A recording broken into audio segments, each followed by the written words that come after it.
우선 이제 CPI의 헤드라인 피겨라든지 그런 숫자적인 측면에서는 예상치를 하회하는 숫자가 나왔습니다. 결국 이제 좀 밑쪽으로 좋은 서프라이즈가 나온 셈인데요. 지금 숫자부터 보면요. 7월 CPI 전년 동기 대비 상승률인 이제 헤드라인 피겨는 3.2%로 집계가 되었습니다. 시장에서는 3.3% 오를 것으로 예상을 하고 있었는데요. 예상치보다 0.1%포인트 낮은 수준이 나왔습니다. 또 변동성이 큰 에너지와 식료품을 제외한 이제 근원 CPI 이게 연준이 주목하는 중요한 부분인데요. 근원 CPI 같은 경우 전년 동기 대비 4.7% 상승을 하면서 예상치였던 4.8%를 하회를 했습니다. 또 6월 근원 CPI였던 4.8% 또한 0.1%포인트 가량 하회하는 모습을 보였고요. 전월 대비 상승률도 0.2%로 월가 예상치 및 전월치에 부합하는 수준을 나타냈습니다. 이번 이제 7월 CPI 내용에 대해서 조금 세부적으로 계정을 살펴보면요.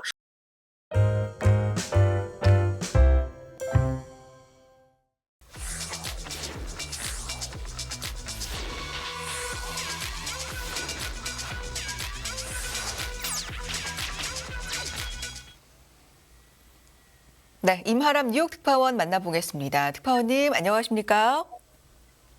네, 안녕하세요. 이마람 특파원입니다. 네, 미국 증시 3대 지수 마감 상황부터 자세하게 짚어보겠습니다. 네, 오늘 미국 현지 시간으로 8월 10일 목요일입니다. 이제 기대했었던 CPI 결과가 나온 날인데요. 뉴욕 증시 3대 지수 예상치를 하회한 CPI에 모두 상승 마감하는 모습을 보였습니다. 이 CPI 수치는 이후에 자세히 살펴보겠지만, 예상치를 하회했지만 그 내용을 이 금융시장 참가자들 상당히 세밀하게 따져보고 있는 듯한 분위기인 것 같습니다. 뉴욕 증시 3대 지수 모두 전일에 비해서 0.1% 안팎의 소폭 상승세를 기록을 하면서 오늘 종가를 형성을 했는데요. 오늘 우선 다우 지수가 3대 지수 중에서 가장 큰 폭으로 올랐습니다. 다우는 전거래일 대비 0.15% 상승 마감하면서 35,170선에서 마감을 하는 모습을 나타냈습니다. 다우 같은 경우는 이후에 자세히 설명드릴 디즈니의 실적이라든지 개별 종목들의 강세로 인해서 오늘 조금 좋은 흐름을 보였고요.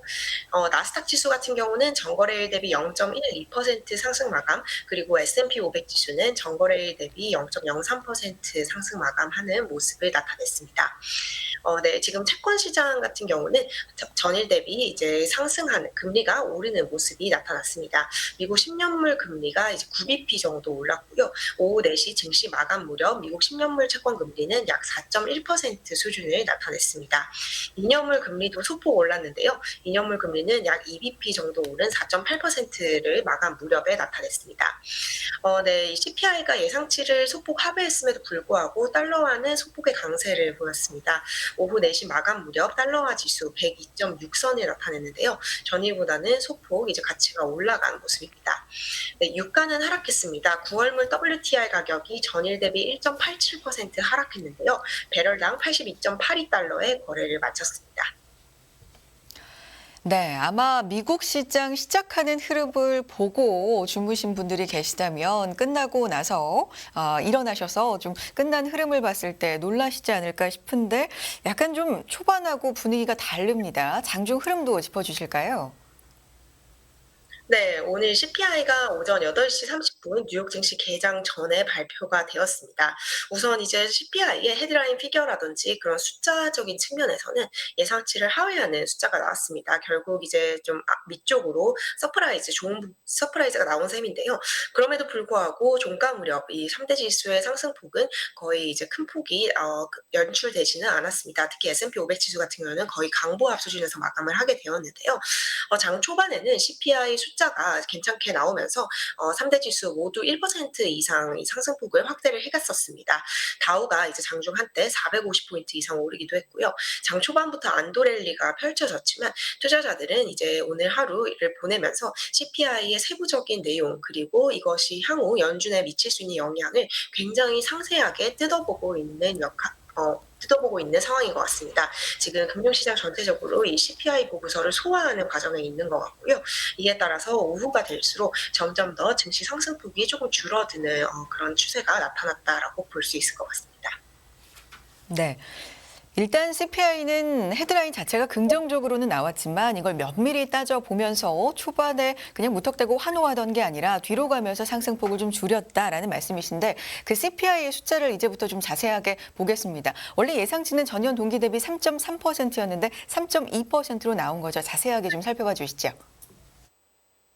네, CPI 7월 CPI 공개가 되었는데요. 숫자 쪽에서는 이제 안 좋게 나온 부분은 없습니다. 오히려 예상치를 조금 하회하거나 예상치에 부합을 하면서 생각했던 것보다는 조금 개선된 숫자가 나온 것으로 지금 볼 수 있을 것 같은데요. 우선 7월 미국의 소비자 물가 지수 이전보다는 더 빠른 속도로 오르긴 했지만 월가의 예상보다는 더뎠다라는 것이 전체적인 평가인 것 같습니다. 지금 숫자부터 보면요. 7월 CPI 전년 동기 대비 상승률인 이제 헤드라인 피겨는 3.2%로 집계가 되었습니다. 시장에서는 3.3% 오를 것으로 예상을 하고 있었는데요. 예상치보다 0.1%포인트 낮은 수준이 나왔습니다. 하지만 그럼에도 불구하고 이제 7월 CPI는 전월, 다시 말해서 이제 6월보다는 조금 더 인플레이션이 악화된 것으로 나타났습니다. 바로 6월에는 CPI가 전년 동기 대비 3.0% 올랐었는데요. 이 3.0%라는 상승폭이 3.2%로 이제 오히려 지난 6월보다 7월 인플레이션율이 더 높았던 것입니다. 사실 이제 인플레이션 같은 경우는 작년 6월에 9.1%를 찍고 그 이후로는 계속해서 좀 내림세를 보이고 있었습니다. 전달보다는 계속 인플레이션이 완화가 되고 있었는데요. 이렇게 이번 달처럼 인플레이션이 오히려 악화를 한 것은 13개월 만에 이제 처음 있는 일이라고 합니다. 이제 지난달보다는 안 좋아졌지만 그럼에도 불구하고 예상치를 하회했기 때문에 시장에 좀 충격은 제한이 된 모습이고요. 또 이제 근원 CPI라든지 CPI의 월간 대비 상승률도 예상치에 부합하거나 소폭 하회하는 숫자가 나왔습니다. 우선 CPI 전체 CPI의 전월 대비 상승률이 0.2%로 집계가 되면서 예상치이자 전월치와 똑같은 수준으로 집계가 되었고요. 또 변동성이 큰 에너지와 식료품을 제외한 이제 근원 CPI 이게 연준이 주목하는 중요한 부분인데요. 근원 CPI 같은 경우 전년 동기 대비 4.7% 상승을 하면서 예상치였던 4.8%를 하회를 했습니다. 또 6월 근원 CPI였던 4.8% 또한 0.1%포인트가량 하회하는 모습을 보였고요. 전월 대비 상승률도 0.2%로 월가 예상치 및 전월치에 부합하는 수준을 나타냈습니다. 특히 이제 3개월 연율로 따진 근원 CPI가 3.1%를 기록을 했는데요. 백악관에 따르면 이것은 이제 2021년 9월 이후 가장 낮은 수준이다라고 합니다. 지금 이제 3개월 연율 근원 CPI가 3.1%를 기록을 한 것에 대해서 백악관도 상당히 긍정적인 평가를 하고 나섰는데요. 이번 이제 7월 CPI 내용에 대해서 조금 세부적으로 개정을 살펴보면요. 주거비가 가장 큰 영향을 미쳤습니다. 노동부 역시 지난 7월 물가 상승에 가장 큰 영향을 미친 요인이 바로 쉘터다, 주거비다라고 설명을 했는데요.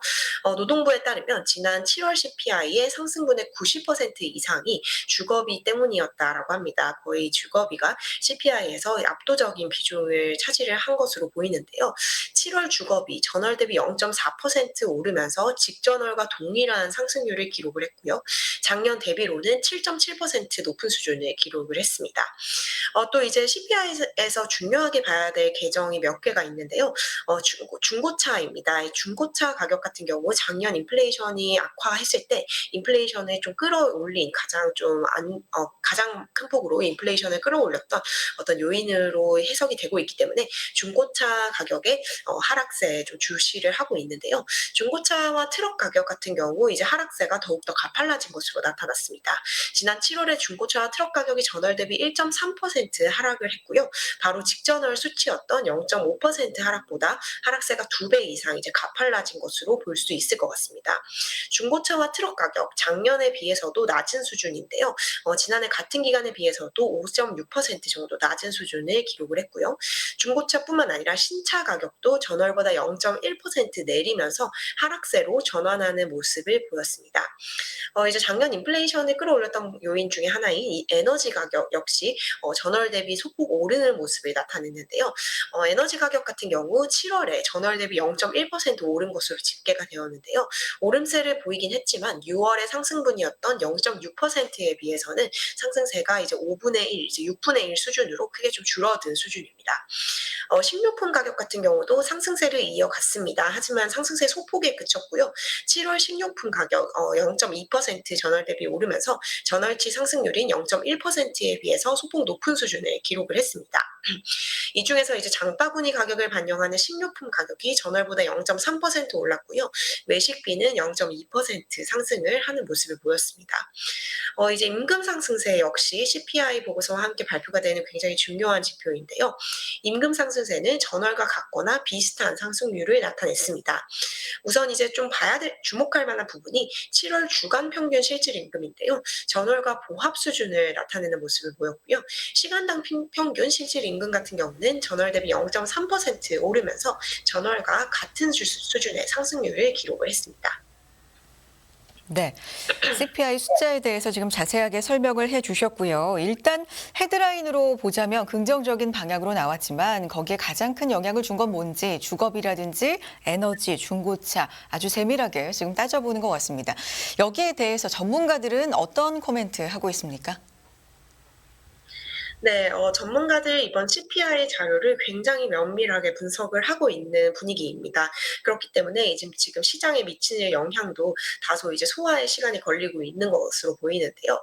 미국 경제 전문가들 7월 CPI에 대해서 대체로 옳은 방향으로, 좋은 방향으로 가고 있는 것으로 보인다라고 지금은 이제 평가를 하고 있는 것 같습니다. 인플레이션이 이제 분명 예상치를 하회를 하면서 좀 둔화를 하는 수준을 보이고 있고요. 또 이제 전월보다는 이제 악화를 했지만 세부적인 내용을 살펴보면 크게 우려할 것이 아니다라는 평가를 내놓고 있습니다. 앞서 이제 설명드렸듯이 이번 7월 CPI의 상승분의 90%는 주거비 때문에 발생을 했다라고 노동부가 설명을 했습니다. 이 주거비 같은 경우는 이제 1년 계약을 보통 이제 월세 계약을 하고요. 미국에서는 굉장히 장기적으로 이제 반영이 되는 것이기 때문에 즉각적으로 이 금리 인상의 여파가 반영이 되지 않는 경우가 있습니다. 그렇기 때문에 좀 꾸준히 천천히 내리는 명목이기도 하고요. 그래서 이 주거비가 이제 절대 압도적인 부분을 차지했다라는 것 자체가 CPI 전체적으로 좀 걱정할 부분이 많지는 않다라는 의미로 해석을 할 수 있는 것 같습니다. 지금 월가의 투자 기관인 레이먼드 제임스 이렇게 설명을 했는데요. 예상했던 것보다 보고서가 훨씬 더 좋았다라는 평가를 내놨습니다. 무디스 세계 3대 신용평가사죠. 무디스의 마크 잔디 이코노미스트 역시 인플레이션이 완화되고 있고 올바른 방향으로 향하고 있다라는 얘기를 했습니다. 결국 이제 인플레이션이 연준의 목표치를 향해서 빠르게 움직이고 있다라고 설명을 했고요. 또 이제 키 프라이빗 뱅크 역시 이렇게 설명을 했습니다. 오늘 보고서만 보자면 이런 엄청난 인플레이션이 오기 이전에 좋은 시절이 떠올랐다라고 얘기를 하면서 헤드라인 그리고 근원 CPI가 모두 전달 대비 0.2% 오르는 데 그쳤기 때문에 팬데믹 이후 나타났던 인플레이션 충동이 사라진 것으로 볼 수 있다라고 얘기를 했습니다. 프린시펄 에셋 매니지먼트인데요. 헤드라인과 근원 CPI 모두 약화하고 있다라고 얘기를 했고요. CPI를 구성하는 세부적인 항목에서도 앞으로 CPI가 더욱더 이제 빠른 속도로 감속할 것을 시사한다라고 표현을 했습니다. 결국 이렇게 강한 주거비 인플레이션이 계속되지는 않을 것이다라고 얘기를 했고요. 결국 디스인플레이션이라는 내러티브가 강화가 될 것이다라고 얘기를 했습니다. 네, 하지만 그럼에도 불구하고 이 7월 CPI를 마냥 좋게만은 보지 못하는 이유 또한 월가의 분석가들 사이에서 나오고 있습니다. 월가 분석가들 그럼에도 불구하고 7월 CPI를 경계해야 될 점을 지목을 하고 있는데요. 세 가지 정도를 이유로 7월 CPI에 완전히 안심할 수 없는 이유를 들었습니다. 첫 번째는 이제 근원 CPI의 전년 동기 대비 상승률이 4.7%입니다. 4.7 이제 전월보다는 낮춰진 수준이긴 하지만 연준의 목표치는 2%이기 때문에요. 이 2%에 비해서는 거의 2.5배 높은 수준입니다. 그렇기 때문에 안심할 수 없는 수준이고요. 또 다른 팩터로 지목이 된 것이 에너지 가격입니다. 지금 7월 말부터 이제 국제 유가가 상승을 하고 있고요. 또 에너지 가격이 좀 올라오고 있는 상황인데요. 이런 것 때문에 이제 다음 달 헤드라인 인플레이션 8월에 헤드라인 인플레이션이 좀 다시 올라갈 수 있다라는 우려가 제기가 되고 있습니다. 물론 이제 에너지 가격 같은 경우는 근원 CPI에서는 이제 제외가 되는 항목이긴 하지만요. 원유 가격은 이제 산업 전반에 사용이 되는 것이기 때문에 시차를 두고 결국 물가에 반영이 되게 됩니다. 그렇기 때문에 이 에너지 가격 상승세 또한 좀 우려스럽다라는 지적이 나왔고요. 또 이제 연준이 주목하는 개인 소비 지출 가격 지수 여전히 연준의 목표치인 2%를 크게 웃도는 점이 우려 요인으로 지목이 됐습니다. 지금 가장 최근 발표된 6월 근원 PCE 가격 지수가 4.1%로요. 여전히 이제 2%를 상회를 하고 있는 수준입니다. 네, 일단 단순하게 숫자상으로 보면 인플레이션이 확실히 완화되는 쪽으로 나왔기 때문에 그렇게 볼 수가 있지만 세부적으로 살펴보면 경계해야 할 부분도 있다라는 얘기들 나오고 있군요.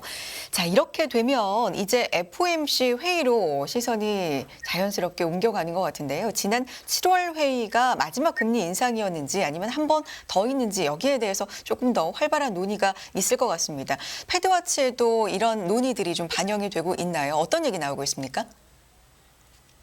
네, 결국 이제 CPI가 중요했던 이유는 9월 FOMC에서 금리 인상이 또 있을 것인지, 혹은 이제 지난 7월을 마지막으로 우리가 당분간은 금리 인상을 보지 않을 것인지, 이 문제를 이 7월 FOMC, 7월 CPI가 힌트를 줄 수 있기 때문에 모두들 이제 주목을 했던 요인이었습니다. 그렇기 때문에 이번 7월 CPI가 과연 9월 FOMC 결정에 어떤 영향을 미칠지에 전문가들이 주목을 하고 있는 상황인데요. 지금 현재 외신들은 결국 7월 CPI가 예상치를 하회했기 때문에 우리가 9월에 금리 동결을 확보를 한 것으로 보인다라는 전망을 내놓고 있습니다. 월스트리트 저널 이런 분석을 내놨는데요. 이제 7월에 이 인플레이션이 조금 예상치를 하회하는 모습을 보였기 때문에 연준이 9월에 금리를 동결할 가능성을 열어뒀다라는 평가를 내놨습니다.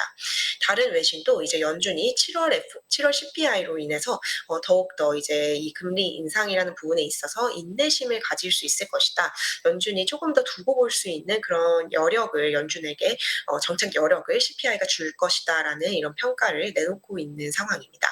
월스트리트 저널이 이런 분석을 했는데요. 물가 압력이 계속 냉각되고 있는 것으로 나타나고 있기 때문에 이번 7월 CPI 수치는 9월 인상을 저지할 가능성이 있다라고 이제 주장을 했습니다. 시장이 주목하고 있는 부분은 이제 근원 CPI가 지난해 같은 기간 대비 4.7% 오르면서 전달 대비 조금 둔화했다라는 점에 주목을 하고 있는 것 같고요. 물론 이제 헤드라인 CPI가 전월 대비로는 이제 좀 상승폭이 악화가 됐지만 근원 쪽에 조금 더 엠포시스를 두고 있는 상황으로 보입니다. 또 이제 지금 근원 CPI가 예상한 수준 그리고 그 이하로 나왔기 때문에 과연 연준이 금리를 좀 올려야 되느냐라는 이런 의구심을 결국 야기를 할 것으로 보인다라고 이제 분석을 했고요. 지금 CPI 발표 이후 연준 위원들도 발언을 하고 나섰습니다. 샌프란시스코 연방준비은행 총재인 메리 데일리 총재가 야후 파이낸스와의 인터뷰를 했는데요. 이 7월 CPI에 대한 평가를 내놨습니다. 물론 이제 7월 CPI에 대해서는 상당히 좋은 소식이다라는 평가를 내놨고요. 또 인플레이션이 점진적으로 떨어진다라는 점을 이번 7월 지표가 지지를 한다라고 얘기를 했습니다. 하지만 그럼에도 불구하고 이 7월 CPI만 가지고 연준의 이 인플레이션에 대한 승리를 선언하기는 어렵다라고 주장을 했는데요. 연준에게는 아직까지 할 일이 많이 남아있다라는 이런 다소 조금 매파적으로 볼 수 있는 발언을 내놨습니다. 9월 인상 여부에 대해서는 아직까지 말하기 어렵다라고 얘기를 했는데요. 9월까지는 시간이 많이 남았기 때문에 아직 인상 여부를 판단하기는 어렵다라고 얘기를 했습니다. 조금 더 비둘기파적인 연준 관계자들의 발언도 나왔습니다. 연준 전임 이사를 지낸 인물인데요. 로런스 마이어 전 연준 이사는 7월 CPI에 대해서 믿을 수 없다라고까지 표현을 하면서 근원 인플레이션이 연준의 예상보다 더 빠르게 코너를 돌았다. 즉 이제 하락 쪽으로 방향을 틀었다라는 데에는 의심의 여지가 없다라고 평가를 했습니다. 지금 최근 연준 위원들은 향후 금리 인상에 대해서 조금 엇갈린 시각을 보이고 있는 상황입니다. 패트릭 하커 연은 총재 같은 경우 지금 우리가 금리를 안정적으로 동결할 수 있는 시점에 이르렀을 수 있다라고 평가를 했었고요. 또 수존 콜린스 보스턴 연은 총재도 이번 주 초에 지금까지 지표를 보면 당분간 금리를 동결하기에 충분히 제약적인 상황에 근접을 했다라고 주장을 했습니다. 하지만 반면 미셸 보먼 연준 이사 같은 경우는 추가적인 인상이 필요할 것으로 생각을 한다라고 얘기를 했었고요. 그렇기 때문에 결국 이제 8월 FOMC라든지 8월 말에 있는 이 파월 의장의 잭슨 홀 발언 그리고 고용 지표, PCE 지표들을 우리 결국 또 이제 해석을 해야 할 것으로 보입니다. 네, 말씀해 주신 것처럼 9월 FOMC가 열리기까지 몇 번 더 데이터를 확인할 기회가 있고 또 잭슨홀 미팅도 있기 때문에 이런 부분에서 좀 촉각을 곤두세울 필요가 있을 것 같습니다. 구체적으로 기업 얘기를 좀 해보겠습니다. 어제 디즈니의 실적이 발표가 돼서 이 시간에 또 전해주셨는데 이게 정규장에도 반영이 됐고 또 여러 가지 얘기가 나온 것 같습니다. 디즈니 얘기 좀 해주실까요? 네. 이제 오늘 CPI도 굉장히 중요한 테마였지만요. 다우 지수를 끌어올린 3대 지수 중에 가장 다우를 큰 폭으로 끌어올리게 한 1등 공신이 바로 디즈니입니다.